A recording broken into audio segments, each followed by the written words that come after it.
All right, ladies and gentlemen, we're back with another topic video. This time, we are listening to songs without titles, tracks that are just called Untitled, trying to see which song that lacks a name is truly the best. Space Ashes has put together a 25-track playlist here of a whole bunch of picks from a whole bunch of different artists, and we're going to see who is able to have the best nameless song.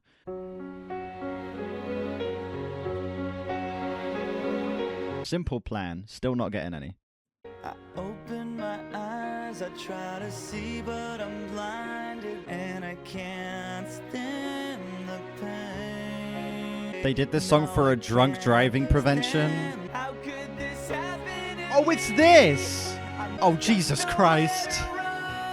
Okay, we're off to a strong start, ladies and gentlemen.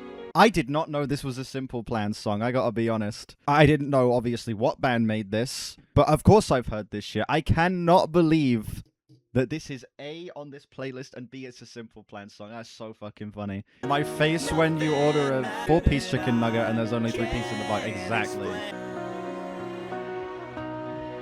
Oh my god, such ugly guitars matching that piano. Wow. Wow. It's so emotional, true. How could this happen? How could this possibly happen? One of the songs of all time, yeah. That was fucking terrible. Going bowling. Maybe if you I don't know, divide that by 5. I'm feeling a low 2 on this. It does sound satirical. It sounds like a piss take of emotional piano ballads in this style, but it isn't. It's serious. It has the over-the-top string arrangement. It has the piss-poor fucking guitar solo. It has the worst vocal performance, the most over-the-top vocal performance you could ask for. And it all... it all comes together to create this absolute fucking monstrosity. If The Lonely Island made this song, it'd be genius. Exactly. This sounds like a fucking SNL skit. It does.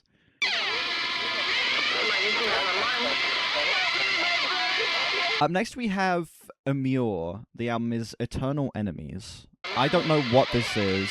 Chocolate Starfish, yeah. Get into your fucking...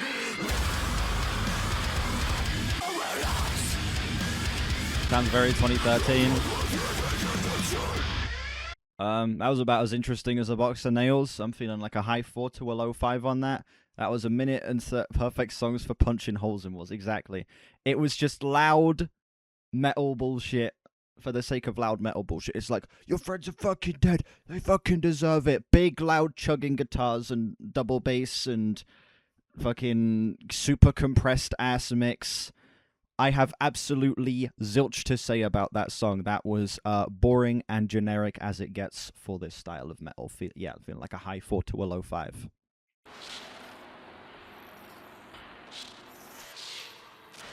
Marilyn Manson, Untitled, up next. Okay. The album cover's fucking rancid. I have to do this album because it's Trent Reznor produced. Okay, that is kind of hype.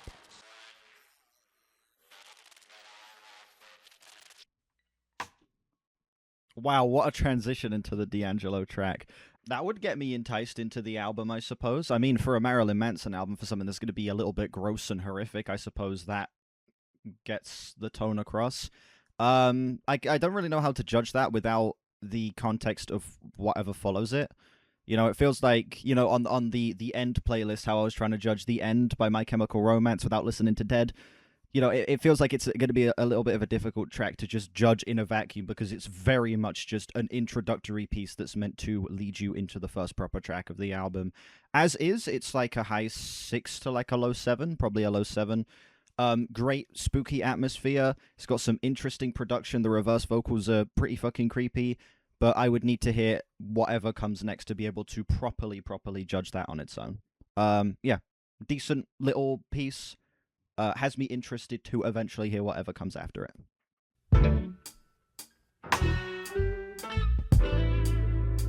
D'Angelo, Untitled, How Does It Feel? This album's a 10, ladies and gentlemen. This is a 10 out of 10 album right here. And this is a pretty fucking incredible song from that album. You're about to experience 7 minutes of peak after the absolutely atrocious start this playlist has had. Dude, the way this instrumental progresses, anyone who has heard this song knows that the progression on this track is so fucking incredible.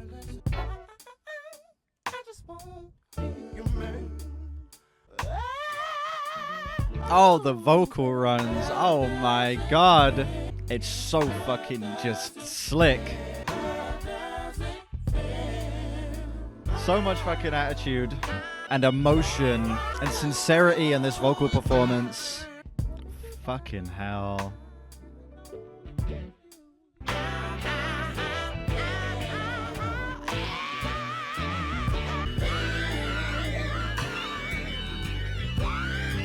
God damn. 10. Easy 10. Probably going to end up being the best song of this entire playlist. I can't see any other track quite reaching the heights of this one. This is like a genuinely flawless track. It's flawless. Everything from just how soft and intimate and free the first 3/4 of this track feel until that just massive cathartic release at the end. That fucking stunning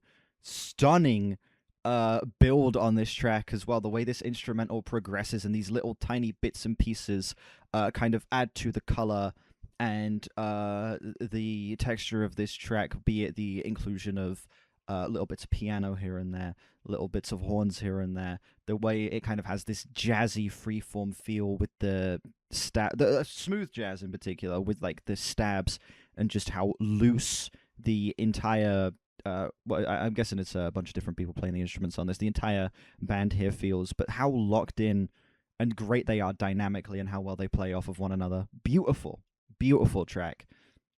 Easy 10 out of 10 album. I'm still debating turning this reaction into a video, to be honest. I feel like it could maybe be a good video, but yeah.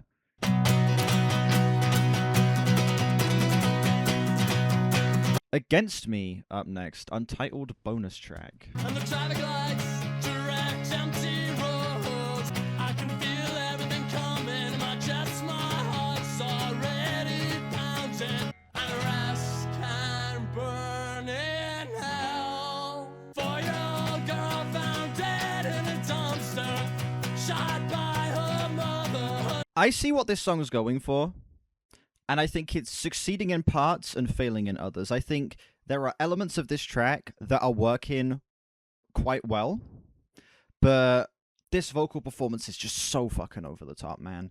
There are a couple of lines here, too, that paired with this over the top vocal performance just make everything feel so like melodramatic. Like there's not a sense of tangibility to a lot of what's going on here because it's so over the top, and it kind of has just this slightly pretentious feel to it that kind of leaves me, I don't know, uninterested in the story here, uninterested in the emotions being put across. And I don't think this is terrible, but I don't know, it's just lacking in any sense of connection right now, you know?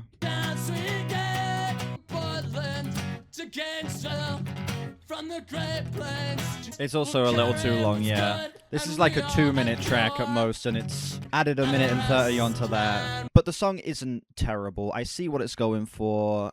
I think there are a couple of points throughout this track where I was genuinely invested in the story, but I just struggled to stay that way the entire way throughout. It felt like, on the whole, this track just tries a little bit too hard to be this like shocking, powerful, emotional statement, and it kind of falls flat on his face a little bit. I don't know. I just wish it showed a little more restraint in runtime and performance, and I wish that its writing wasn't so dramatic. You know, it feels like this song should be treated a lot simpler than it is, because at its core, this as just a simple 2-minute track would really work.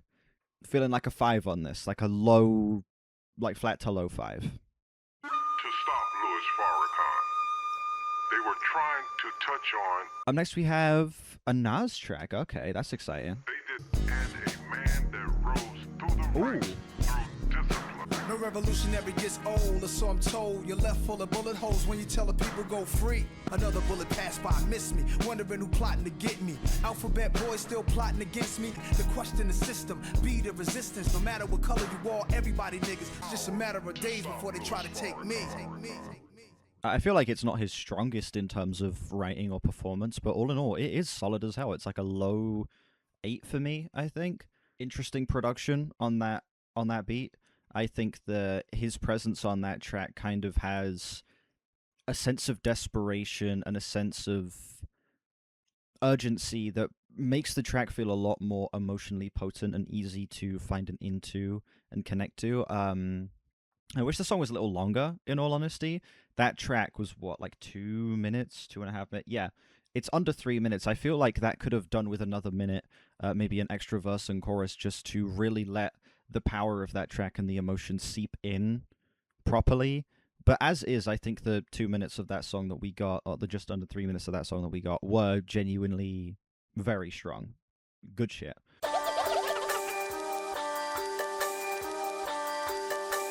Up next, we have Untitled number 1 by DJ Smokey. This is going to be fucking horrible. What is this cover? The hottest thing smoking. You must be out of your goddamn mind. Okay. If this is that horrible, one must fear Untitled number 2. It's my time. Man, I'm drawing a blank. I can't spit over this. This beat is too hard. 1:20 of decent instrumental. You can imagine a good few rappers that flow hard on it. Yeah, I can imagine that being great as a beat with an actual performance on top of it. But as is, I'm just left with like, okay, I can imagine good versions of this, but the good version of this is not what we got. Feeling like a 6 on that, I guess. The people who were still alive when you died might hurt because you were gone. Untitled, Hype Williams. I have no fucking clue who Hype Williams is. Oh, he directed a lot of music videos. I see. So a director making some music. That's some big credits, Nicki Minaj, Lil Jon, Kanye. Some big fucking credits. There are lots of things in life that seem bad. But since life only happens once, you exist. You are alive. Quite the interesting arc this song went through in terms of this poem that's being read off here. So it goes from him being like, someday you are going to die, no one's going to remember you, you are going to not be able to experience any of this, to, so that's why you should treasure life, treasure the sad moments, treasure the worried moments, because you get to experience them. And then it goes right back to, and remember that you are going to die, unlucky bozo. I'm feeling a solid 7 on this. This was actually quite an interesting listen, even if I wasn't head over heels for this shit. I'd never come back to this. I'm a little confused as to what this is. It was kind of cool. It was fun. I like the reading of this poem. I like this very subdued, kind of buried instrumental. I like this album cover too. It kind of looks like the fucking plane thing, but it looks like a dog and a cat trying to get each other through a fence there. And it's kind of shrouded in the haze of the white background. So it's a nice little album cover there. Good shit.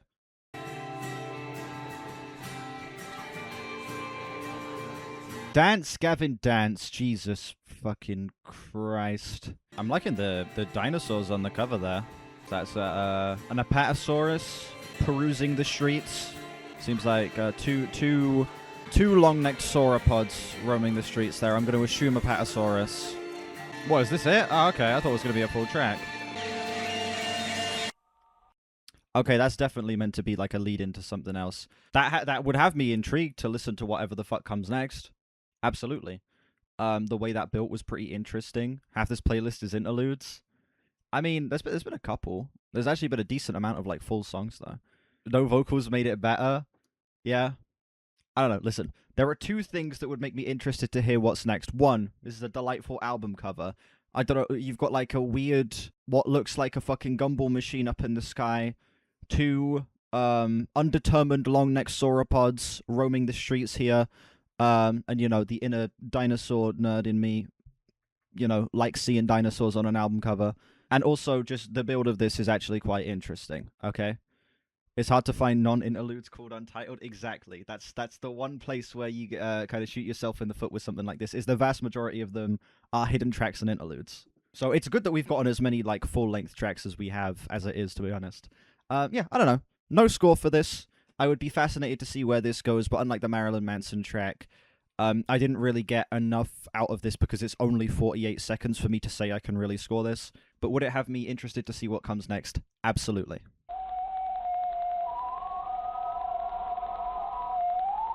Uh-oh, we got ISIS up next, ladies and gentlemen. Lively core music, yeah. Charlie Coke video would have gone triple platinum on there. Alright. First ISIS track I've heard. I think so. I believe so. None on the light songs, at least. A decent instrumental track with a nice, creepy, very tense ambience that it creates with that weird, like, it sounds like a fucking bong or something. These very scratchy, screechy synths throughout this. They're like stoner rock. I don't know, I'm not really familiar with ISIS, to be honest. I've obviously heard of the band. I know that, you know, people do like some of their stuff. I've just yet to familiarize myself with them. I really like how Tidal's not broken at all. Like, it just assumes the song's playing, even though it's not. Like, you could, it's very evidently paused right there, but it's still scrolling through the lyrics, and the timer's still going. Again, literally, besides the fact that there's no bug fixes, this is the best streaming service. Best audio quality, best features, and then just no bug fixes whatsoever at all. Anyway, yeah, that ISIS track I would give a low 7.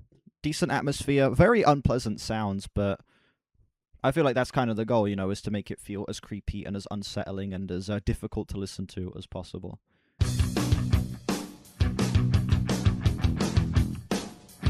Stink 182. I think of a while ago, we might have had it all. I am so sick of chasing you. Goodbye and so long. It's not a change of pace, this time I'll get it right. I mean, this isn't terrible, it's just kind of boring.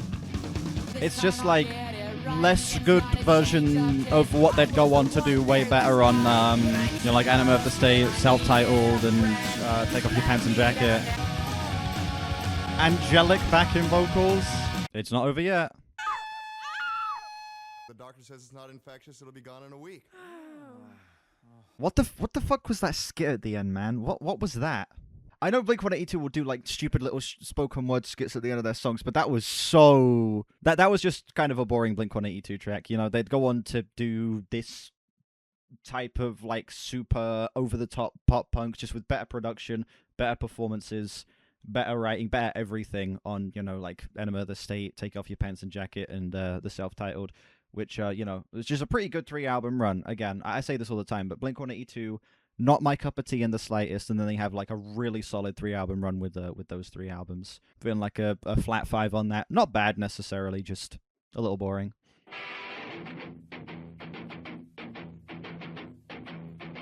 And next we have Bauhaus.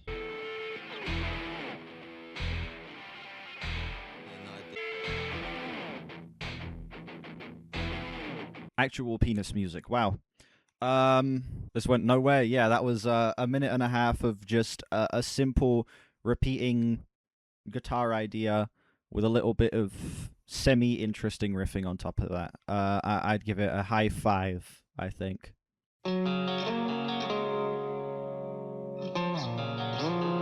Knuckle Punch up next. Silhouettes on the ceiling. You know I haven't slept since you left, but for me that's progress. We have 8 minutes of this, by the way. 8 fucking minutes. So compressed.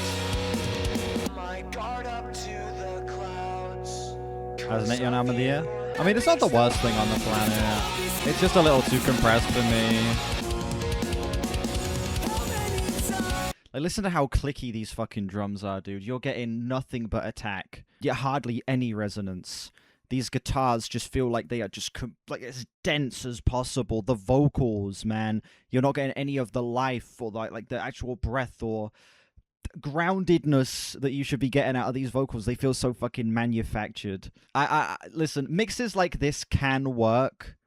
You know, there are examples of you know, songs that sound like this that do it well, but this track, it needs a little more space. It needs a little bit of room to breathe, because as of right now, it's just so dense. Everything is just so attack heavy. You're not getting any resonance. You're not getting any life out of any of these instruments or the vocals. It's rough. Like inaudible cymbals. Actually, inaudible cymbals, basically.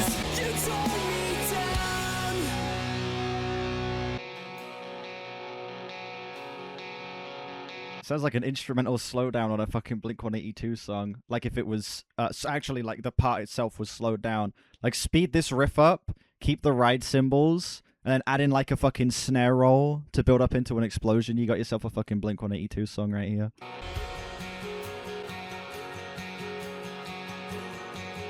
Hey, whatever, man. Sure, why not?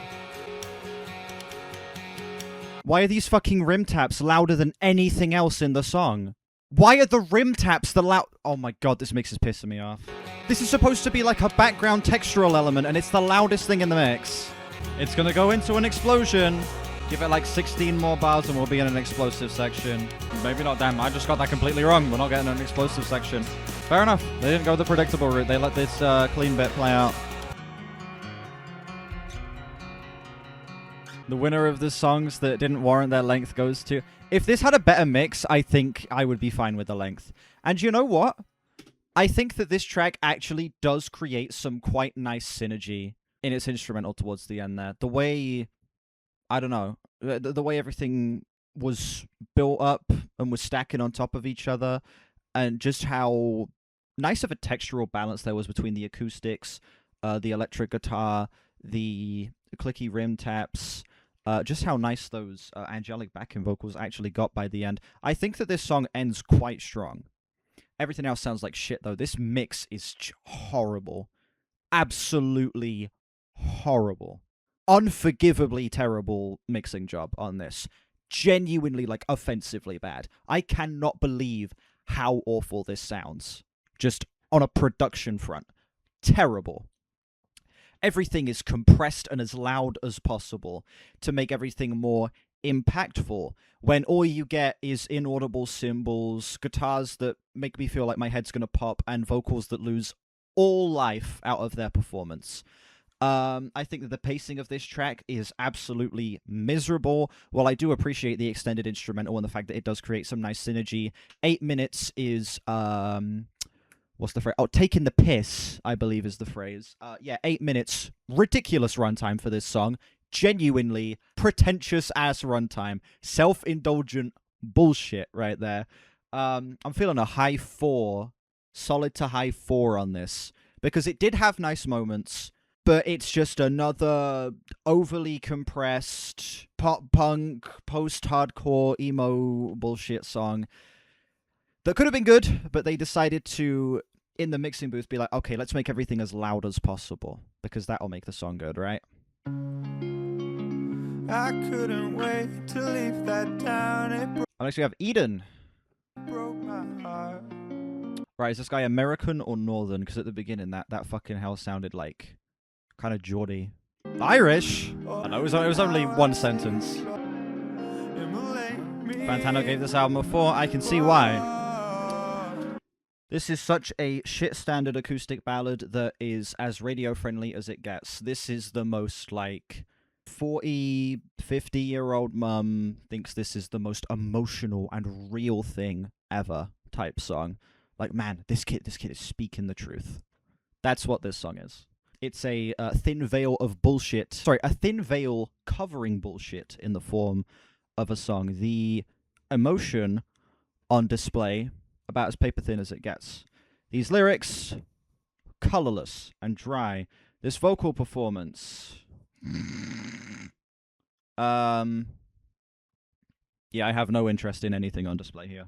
All I was looking for was colors blurred and nights that I forget. Like lines like that, you know. All I was looking for was colors blurred in nights that I'd forget. A line that sounds powerful. A line that sounds like it means something, you know. A line that really sounds like he's speaking some truth. And then it's the most, like, flat metaphor ever. It's the most flat piece of imagery, most colorless piece of imagery imaginable. I'm gonna let the rest of this shit play out, because I don't want to spend too much time on this one. This song's miserable. Beep, beep, boop, boop, ass synths on top of this. Jesus Christ. Truly feels like all style, no substance, and there's very little style to begin with. Yep. Okay, now it's more apparent that this is Irish, yeah. Maybe the most beige song in existence. I'm feeling a solid 3. Yeah. No emotional depth. The writing, like it's painfully clear how uninspired this writing is. It's just using the radio hit emotional ballad bag of tricks. Deep lines that really speak the truth about growing up. An instrumental that is just so raw and passionate and just so alive. You know, this instrumental, wow, it's just able to evoke so much emotion with the same acoustic guitar lick over and over again, and some of the tackiest experimental production. This song is bullshit. This is designed to get radio play and nothing else. Nothing that's on display in this track is real. It's all an act. It's designed to get big numbers on the radio, and that's it.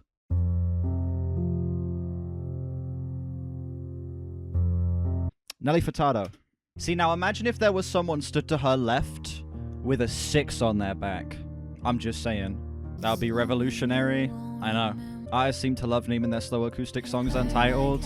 They're under your spell, and it clipped my wings. Memories of data, and a stupid too.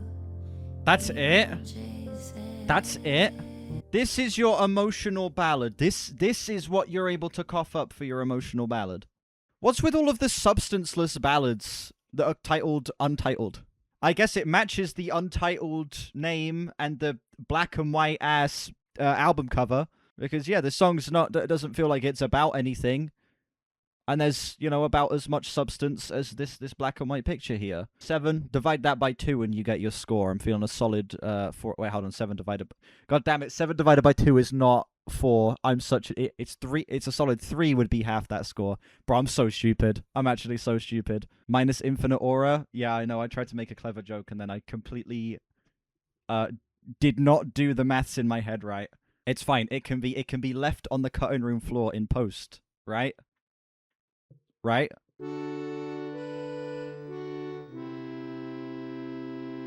Here we go. Here's the good shit. We got The Cure up next. Let's go. Hopelessly drift in the eyes of the ghost again. Now the time has gone. Yeah, such a just beautiful, sorrowful feeling that this track creates immediately. Never quite said what I wanted to say to you. Never quite managed the words to explain to you. Feeling him gnawing my heart away hungry. That's just so fucking powerful. More defeated sounding ending, this or Joy Division's Closer. Maybe Joy Division. I don't know, that's tough. Yeah, this song's pretty fucking fantastic. A rough listen, just a truly depressing final release for what is a very dense album with Disintegration. This track is... There's something so emotionally empty about this in a way that's very powerful. It feels like being so beaten up and so drained after all of the crazy fucking events of this project and kind of being left in this state of just... absolute defeat and despair. The song is still instrumentally quite warm, very inviting track in terms of its sound, but then you actually dig into the tone of this track, you actually dig into what this song is saying and Robert Smith's vocal performance. It's just fucking, it's heartbreaking. It's heartbreaking. I also had to stop myself from saying Robert Plant. Both times I said Robert Smith's name. The amount of times I will be talking about The Cure and I'll say Robert Plant instead of Robert Smith because I'm a fucking idiot. But I didn't do it today because I'm a genius. Yeah, this is like a solid to high 9. Incredible track.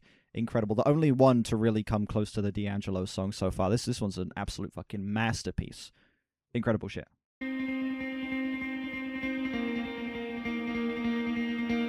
Next we have Interpol. If I'm a genius, what's 7 divided by 2? 3.5, of course. Who would ever get that wrong?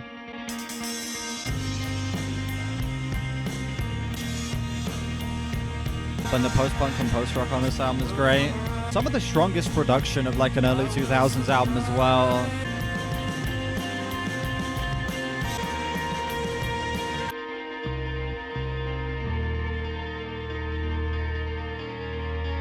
Yeah, this one I need to go back to soon. Obstacle 1 is like a 10 out of 10 indie post-punk early 2000s rock song for me. This is like a solid 9 album opener right here. I don't know why I took this off of my like songs. This is one of the songs on this album that I actually like remember returning to and like really fucking loving. This track literally feels like the sun rising on this album, you know? It feels like everything kind of being set into place leading into obviously Obstacle 1 and the rest of the album, you know? A haunting opener, indeed, something that's so colorful and saturated, but still is able to create a feeling of tension and emotional desperation that I feel like, I don't know, the way it carries on to the incredibly like passionate next song that's like so much faster than this and feels like a, you know, a much more, I don't want to necessarily say upbeat track, but it's much more up-tempo, and that song it is much more accessible and catchy than this. Yeah, this song's great. Song's fucking fantastic. I love how just thick this mix is. Nice, chunky bass, super pounding drums. The guitars are very light, but they still have a lot of power and impact over this instrumental on the whole. And the vocals, man. You know, obviously, you know, just the same repeated phrase a handful of times. But man, the vocals here, just the very deadpan performance that you get is absolutely stunning. This track's great. And I do need to return to this album soon, because it's been... well, like 5 years since I've listened to this, or something like that. It's been a very long time since I listened to this album front to back.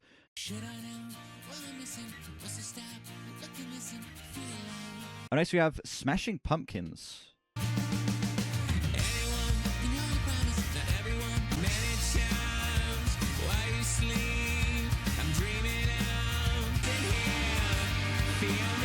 Oh, interesting. Switching from a 6/8 verse into a 4/4 chorus. Like, this 6/8 is very disorienting. There's something about it that feels very wonky and uneven. I think it's working in the song's favor.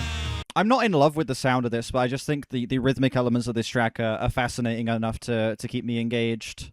It's musically interesting enough for me to still be engaged in this.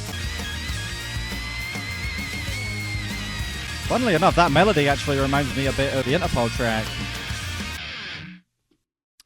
A sloppy track in terms of its production, but honestly, it was musically interesting enough to, you know, have me constantly paying attention. I absolutely adored just how fucky this rhythm was. You know, it felt like it was constantly teetering on the edge of completely falling apart, especially with how harsh the transitions between 6/8 and 4/4 were, because the 6/8 parts... I think it's what the drums are doing, just how, like, uneven the drums feel. Already is disorienting enough, and then it will throw in a random bar of 4, and it will just completely throw you off. Very interesting rhythmic elements on that track that I found to be quite fascinating, and also decent performances for the most part from the band. Like, I think what the electric guitar on that was doing on that track was quite sweet, but I don't know. The riffing from the acoustic guitar was kind of Billy Corgan's vocal performance on this. He's very hit and miss as a vocalist for me, and unfortunately this is one of the times where I feel like his very specific, very nasal, breathy inflection is just a bit much for me. I didn't really love him as a vocalist here. I'm feeling like a high 6 on this track. High 6. Yeah, it was enjoyable. It's just nothing I'd come back to, because the rhythmic elements aren't enough for me to say that, you know, I'd want to necessarily re-listen to this track to figure out exactly what it is going on here, because everything else was just kind of whatever. Still decent, you know, far from being like a terrible Smashing Pumpkins track or whatever. It's just, you know, I feel like it was just a little unbalanced.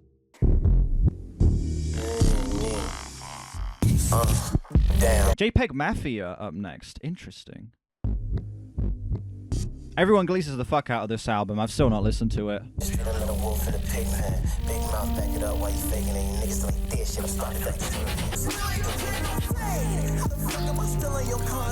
Had any tens yet? Yeah, we had the D'Angelo track.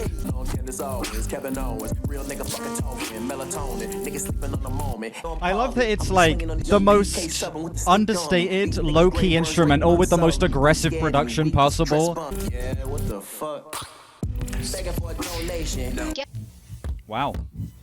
That was a very fun track. Yeah. Would I have maybe preferred a more, like, you know, intense, hard instrumental? Maybe. But honestly, I do find it really interesting the way he takes this very low-key beat and then with the production just makes it so aggressive just from having it be as loud and as blown out as it is. And you add into the mix just this crazy manic performance that he gives over this song. And it's kind of an easy win, you know. I really need to listen to a full JPEGMAFIA album. The only thing I've heard is, you know, Scare and the Hose, and that's a collab album. I need to listen to one of his solo albums at some point soon, because I love everything that I've heard from him up to this point. And I don't know, I just feel like his brand of clipping, honestly, yeah, clipping is a great comparison, yeah. This style of, like, humorous, at points semi-horrorcore, very aggressive and goofy hip-hop is just... It's right up my alley. I feel like his stuff is going to be an easy win for me, so yes. I want to dig into his projects very soon. I'm feeling like a solid to high 8 on this track. This was very fun. I'm just another party town. Up next we have Silverchair.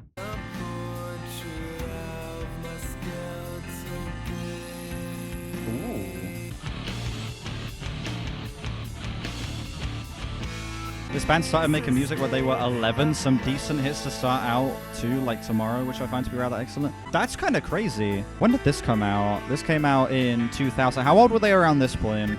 18 or 19? Damn. Not a good cover for a best of. Oh yeah, just a snare with a blue ring around it. Yeah, this song was great.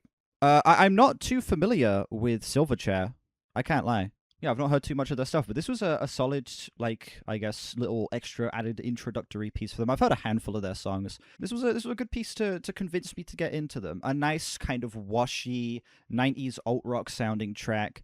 Again, just great, again, washy production. I think that the performances here are all solid. It's not the most impressive thing on the planet, but I think just... in terms of performances, in terms of songwriting, it's very solid. It's catchy enough. I think that the blending of tones here, from the nice, slower, softer moments to some of the heavier stabs and the great build you get at the end of this track, it works pretty well. It's like a flat 8 for me. I should check out more Silverchair stuff. I feel like, considering this song, they'd probably have some shit I'd fuck with.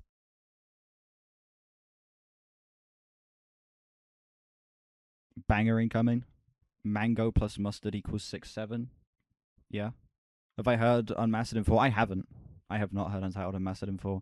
I don't even know if I've heard any songs off of it. No, I haven't. Hooray. Hooray! Hooray. I'm sick and tired of being tired. Can't pick a side the Gemini. I see jigger moves. I see styrofoam. Get top on the phone. Pimping and posing. Look what I drove in. I'm guessing this was a demo for To Pimp a Butterfly, right? Well, 2014 it would have to be. I mean, I can see why it was left off the album. It's not quite on the same level of 10 out of 10 quality, but it's still a great track. What a switch up, wow.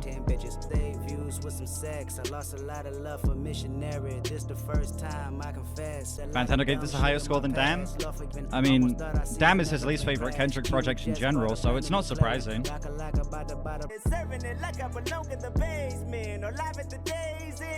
My relative, cherry soda, pistol when poverty, come get the get top on the phone. I can kind of see where that would go in the album, but I'm glad it was left off. It's not quite on the same level of quality as the stuff on To Pimp a Butterfly. It's not as lyrically fascinating. It still is, like, well written, but it's not quite as, like, lyrically fucking genius as a lot of the rest of the shit on there. I shouldn't be sitting here and, like, listing off why I'm glad it wasn't on the album. I do still think it's a great track and a solid to high 8 for me. Incredible switch-ups on that song. Fantastic production, as to be expected from this era of Kendrick, or just Kendrick track in general. The performances and how many different inflections he brings to this song, how many different characters it feels like he's playing all at once throughout this track is impressive as hell. The fact that it's able to come together so strongly, tonally for me.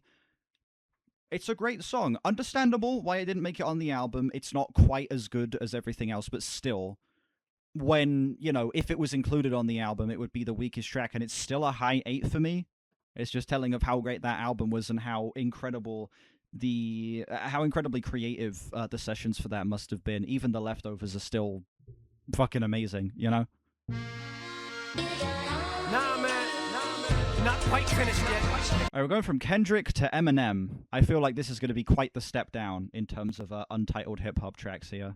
You just hurt my goddamn feeling, and that was the last one I had. From one goat to another. Motor so big, you can nigga fit a midget in his engine. Bitch, give me them digits while you're cringing.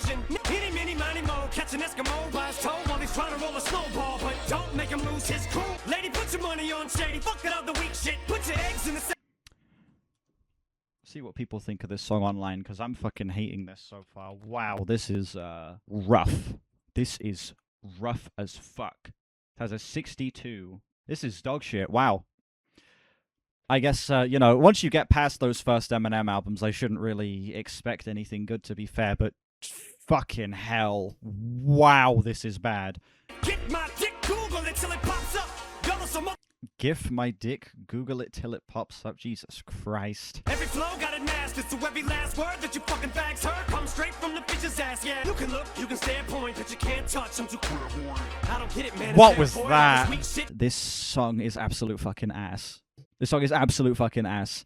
Goofy ass, clowncore ass, waltz instrumental, Eminem at peak, struggling to pinch off a shit vocal performance, and some of the weakest bars I have heard in an Eminem track. Oh my god, this song is tacky and corny as it gets. Not a single redeeming moment, funny moment, or even likable aspect of this song. I spent this entire thing thinking to myself, when is like a funny joke gonna come in? When is a seriously interesting bit of lyricism gonna come in? And it never did.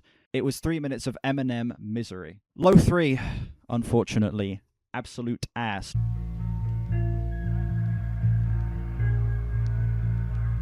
Up next, we have Jerome's Dream, Untitled number 2.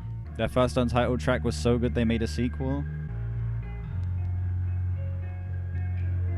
Why do I feel like there's going to be a jump scare explosion?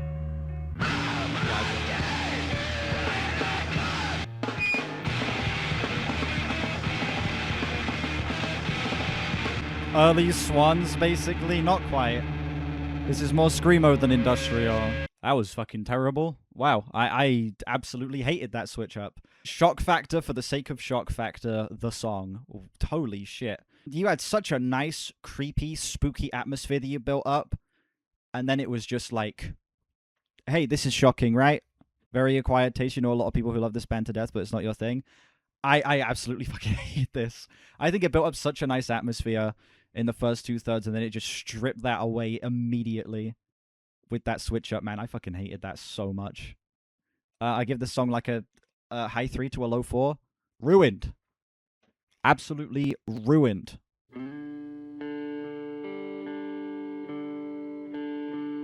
Untitled number 8.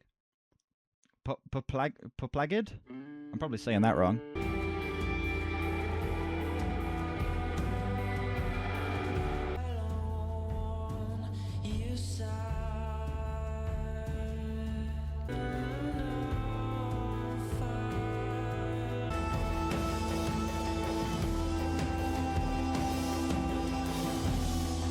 Starts with R.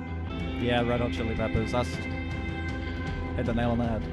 Some real One Republic. Yeah, One Republic. Wow. I've not been speaking about the music much. I've just been so invested in this. Ooh. Wow. Oh my...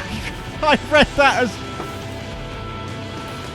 that caught my eye. I swear to... I genuinely thought that said Brad Taste label.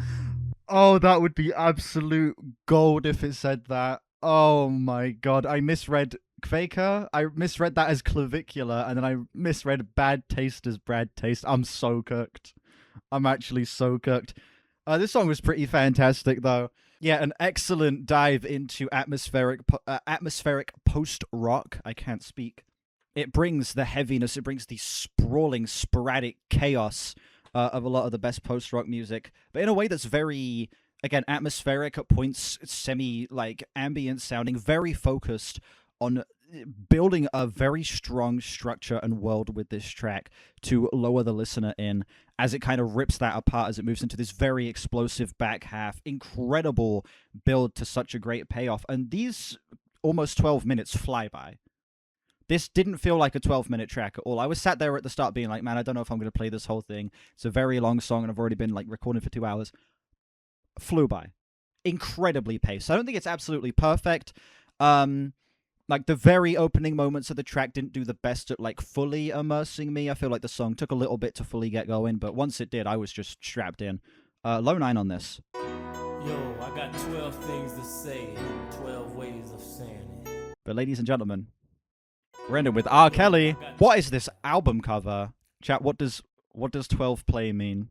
Does it just mean dick? What does 12 play mean? Chat, I'm too stupid to understand this deep lyricism. Don't like the way he's starting at the number 12 there. Oh my god. What does 12 play mean? We'll go to my room of fun. Then I'll say give me a tongue. Tonight I'm gonna fulfill the fantasy. Ooh, yikes. Cannot wait to come inside. Oh no. Oh no. I'm so hard. Yikes. The drums, dude. Oh my god. Put the candles down. This is supremely boring. You know? A song that repeats the phrase 12 play by R. Kelly should at least be funny bad, but this is not. Look, as a song, this is supremely boring, and then you take into account that it's R. Kelly listing off numbers 1 through 12 and giving some of his 12 play, and it just makes this age even worse.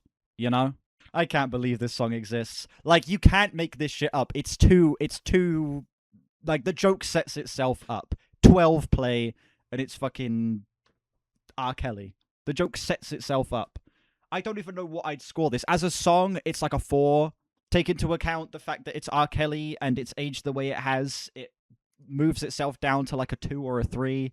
Anywhere between a 2 and a 4. You guys can decide what score I give it, because I have no fucking idea. For the people watching the video, as you can see right here in the chat, there is one more that I'm going to add here that isn't on this playlist. The stream did get taken down, but we should be fine. I mean, it's immediately a 10 out of 10. The most genius band on the planet, ladies and gentlemen. Only Radiohead could make this. No one can match Tom York's level of innovation musically. Nah, but seriously though, this is a genuinely delightful bonus track for Kid A. It's not the type of song that I would score. I just wanted an excuse to play this, to be honest, because, you know, if I'm listening to Kid A, I never really skip it. I feel like it is a nice little tag to have coming after motion picture soundtrack. It's a nice little instrumental piece to set you down after the journey that is this album and this robot gaining consciousness in the apocalypse or whatever. That's gonna do it for this video. That was it. That was the Untitled playlist. Songs with no title. The best song on this playlist easily is the D'Angelo track. I feel like there's no fucking competition. This is the only song that I think is legitimately perfect out of these. There are songs that come close. There are songs that I think are also pretty fantastic. Yeah, the Nas track was pretty good. Obviously, a great 1-2 punch in this playlist of the song off of Disintegration, which I think is an incredible closer, an incredible album opener with the Interpol song. And also, you know, you get like the JPEGMAFIA song, Silverchair, Kendrick. The Sigur Rós track was pretty delightful as well. But like, honestly, the D'Angelo song just goes miles above everything else on here. An absolutely perfect song on an absolutely perfect album. No notes, spotless.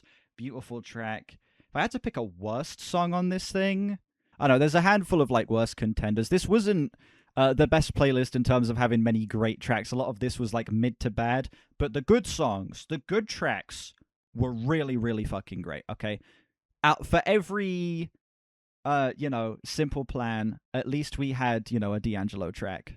That's it for the songs without titles topic. As I said earlier, there is a new topic up on my community page by the time this is out. Go write a response on that. I think it's probably going to be either best album closers of all time or best album openers of all time. There's like a poll in my Discord that people are voting in right now, and whichever one wins that, it will be. Yeah, check out my other topic videos. They'll be in a playlist somewhere around here. Massive thank you to Space Ashes for editing this video, as well as basically all of the other topic videos. I greatly appreciate it. Link to their channel in the description. Like and sub if you haven't. We are on our way to 4K. Links in the description to my Discord, my Album of the Year, my Twitter, and my other channels. Check those out if you haven't. And I will see you all whenever our next stream or upload. Bye-bye.